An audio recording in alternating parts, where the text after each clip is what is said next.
ये हमने तो एक बहुत बड़ा मार्का मारा था। और दूसरे जो किताबें लिखते हैं, बहुत से कई, एक का मैं नाम नहीं लेना चाहूँगा, जो मेरे से सीनियर ऑफिसर्स जो लिख देते हैं, उनको मैं समझता हूँ उनको हसद है।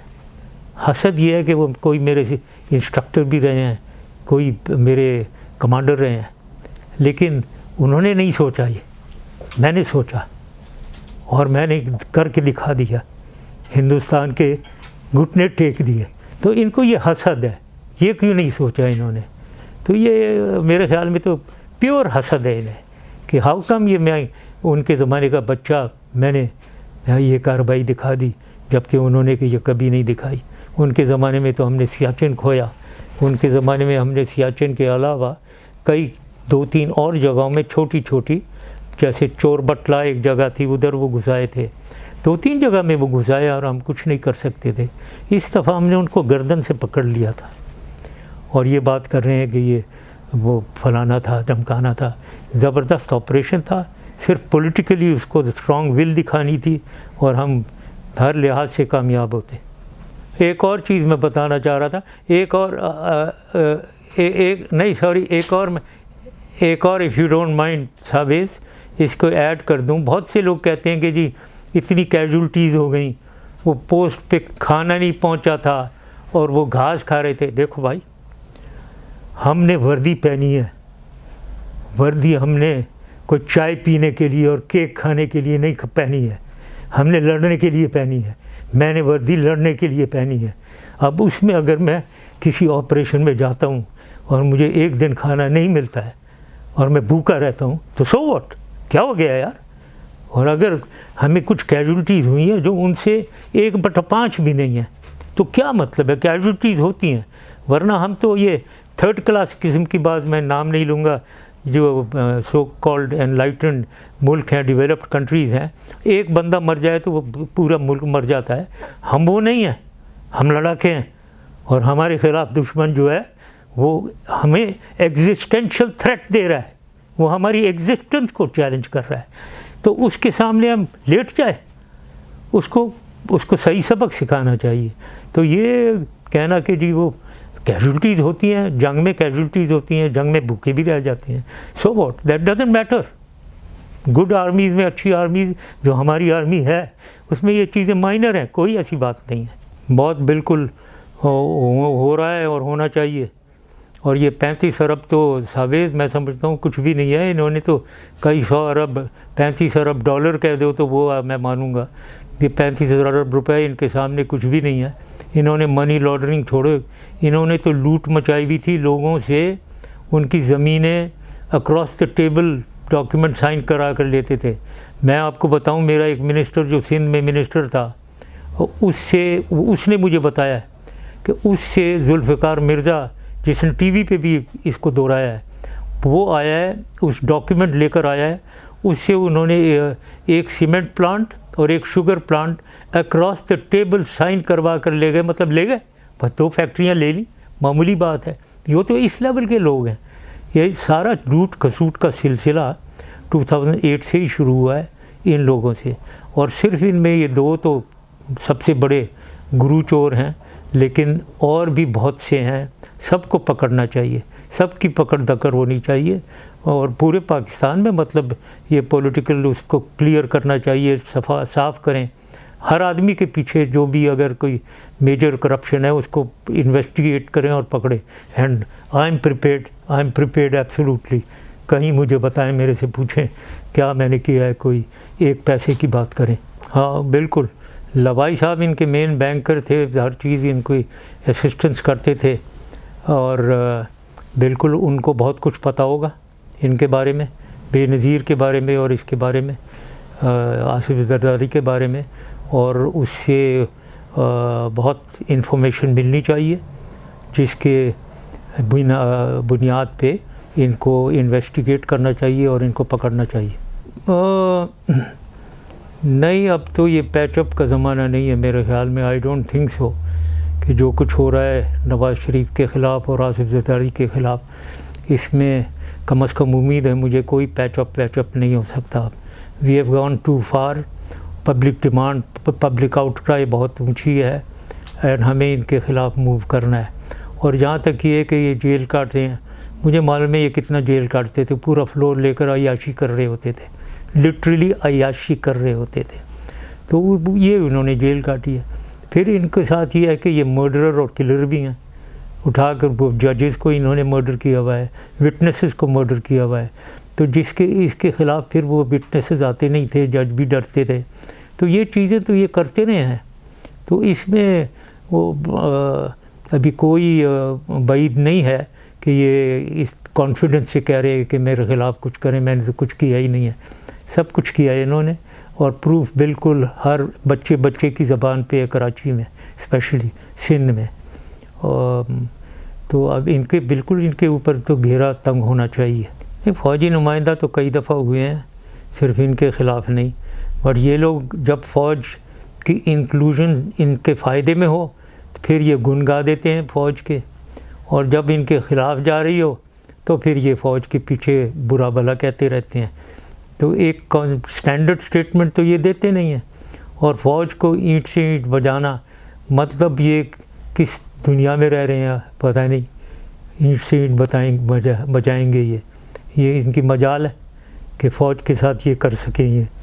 तो ये बातें हैं सिर्फ। और JIT वगैरह जो है, JIT सही JIT बनेगी, उसमें फ़ौजी अगर आता है उसको इन्फॉर्मेशन होती है। अब वो इंटेलिजेंस का अगर है, उसके पास इन्फॉर्मेशन है। अगर उस JIT के कोई और मेंबर हैं, उनके पास वो इन्फॉर्मेशन नहीं है जो फ़ौजी के पास है, और वो एक इंस्टीट्यूशन से इन्फॉर्मेशन लेकर आएगा और इन्वेस्टिगेशन का फ़ायदा होगा उसमें। तो इसलिए फ़ौजी का होना अच्छी बात है, क्या बुरा है उसमें। वो फ़ौजी ये नहीं है कि वो किसी के साथ पार्शियलिटी दिखाएगा, but he is more knowledgeable and he has more access to knowledge than any other member of the JIT। तो इसलिए फ़ौजी को होना चाहिए, बिल्कुल कोई हर्ज नहीं है इसमें। हाँ, वो तो हाँ ये कहते रहते हैं मैं बिल्कुल आऊँगा, और हम वो केस का सामना भी कर रहे हैं। इनको ये भूल गए हैं, मैं 3 दफ़ा बेनज़ीर केस के सिलसिले में गया, कोर्ट में गया हूँ 3 दफ़ा। बिटवीन 2013 से 16 जो आया था, मैं 3 दफ़ा कोर्ट में गया हूँ, खुद हाजिर हुआ हूँ, और बहुत कुछ उसमें आगे गया है। ये जो इनके दोस्त हैं वहाँ अमेरिकन एक, उसका भी पूरी तरीके से क्रॉस एग्जामिनेशन हुआ है। तो मार्क सीगल, तो ये सब कुछ हो रहा है और मैं तो फेस करने को तैयार हूँ। और ये अगर मैं बोलूँगा वहाँ आकर, मुझे पूरा यकीन है कि ये मैं इनको फंसा दूँगा। ये जो जिन्होंने ऐसे ज़बरदस्त बॉम्ब प्रूफ गाड़ी को उधर ऊपर उसका हैच कटवाया है, एक कोटली लोहारा जैसे कहते हैं ना, कोटली लोहारा से एक 20 करोड़ रुपए की 20 ज़बरदस्त बुलेट प्रूफ बॉम्ब प्रूफ गाड़ी को ख़राब किया, ऊपर हैच खुलवा दिया। किस सिलसिले में खुलवाया, किसने खुलवाया, मतलब ये चीज़ें इंपॉर्टेंट। किसने उन्हें कहा कि बाहर निकलो, हैच के बाहर निकलो, कौन उनको टेलीफोन कर रहा था, और वो टेलीफोन 1.5 साल कहाँ गायब हो गया। ये तो हर पॉइंट पे ये पकड़े जाएंगे, हर पॉइंट पे ये पकड़े जाएंगे। जहाँ तक बच्चों का ताल्लुक़ है, मैं उनको कोई ख़ास लिफ्ट नहीं देता हूँ। मेरे ख़्याल में अब्बा जान ने उन्हें भी थ्रेटन किया हुआ होगा, वो भी डरे बैठे हुए होंगे और जो ये कहते हैं वो करते होंगे। और बेनज़ीर के भाई मुर्तज़ा भुट्टो को जो मारा गया है उसके घर के सामने बिल्कुल कोल्ड ब्लडेडली, उसकी तो मतलब आदमी लेमैन भी जाए कोई इन्वेस्टिगेट करे, मालूम कर लेगा ये किसी ने करवाया। पुलिस की एम्बुश लगी हुई थी, मैं कराची में था उस वक्त, पुलिस की एम्बुश लगी हुई है उधर जब वो आया है, और जो ही गाड़ी से निकला हर चारों तरफ से फायरिंग। ओ मार, ये ना इसकी इन्वेस्टिगेशन क्या चाहिए आपको, लेकिन कोई नहीं, बिल्कुल नहीं हुआ, बच्चे बैठे हुए हैं। अब शुक्र है कि उधर नहीं कह दिया मैंने करवाया था ये। तो देखें, मेरा पूरा ख़ानदान, ना मैंने उन्हें कुछ दिया ना उन्होंने कभी मांगा। और मेरे बेटे और बेटी की बात करते हैं, ये वो हैं जो जब ट्रैवल करते थे अमेरिका वगैरह, ये इकॉनमी क्लास में बैठते थे, ये नॉर्मल रूट पे जाते थे बोर्डिंग पास लेने के लिए। कभी जो इन्होंने मुझे कहा हो कि हमें बिज़नेस क्लास या फर्स्ट क्लास में ट्रांसफ़र करा दें, कभी जो इन्होंने मांगा हो कि हमें ये दिलवा दें, हमारा ये फ़ायदा करवा दें 10 साल। जब मेरा बेटा स्टैनफोर्ड जा रहा था, उसने अप्लाई किया हुआ था, तो मैंने ही, मुझे ऐसे ही ख्याल आया कि मैं कॉलिन पावल को टेलीफोन करता हूँ, इसको एडमिशन मिल जाए। इतना मेरी से लड़ाई की उसने कि आप नहीं कहेंगे, क्योंकि फिर मेरी कॉन्फिडेंस हिल जाएगी कि मैं अपनी वजह से नहीं गया हूँ, कॉलिन पावल की तरफ से गया हूँ।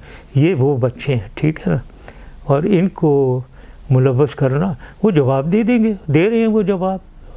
आई मीन, और कंपैरिजन करना इन चोरों और डाकुओं के साथ अफसोस मुझे ज़रूर होता है, बट मुझे पूरा यकीन है वो जवाब दे रहे हैं। वो फॉर्म जो कुछ भी है वो बता देंगे, जो भी प्रूफ है, बल्कि फॉर्म भर रहे हैं वो जमा कर देंगे। कोई मुझे प्रॉब्लम ही नहीं है, वो उसमें कोई ऐसी कोई चीज़ ही नहीं है जो किया हो किसी ने, किसी भी मेरे फैमिली, इनको छोड़ो, भाइयों को भी ले लें आप, रिलेटिव्स को ले लें, किसी एक को ले लें, मेरा पूरा यकीन है कि एक से भी 2 पैसे की फ्रॉड या बेईमानी नहीं मिलेगी। सब एक पाए के लोग हैं, पढ़े लिखे भी हैं। ये मेरा बेटा बहुत पढ़ा लिखा है, मेरा भाई बहुत पढ़ा लिखा है, यूनाइटेड नेशंस का IFAD का बॉस था इस एरिया का। कभी मैंने उसे जॉब नहीं दी, नेवर, जस्ट बिकॉज मेरे रिलेटिव हैं, इसलिए ना मैं देता हूँ उन्हें।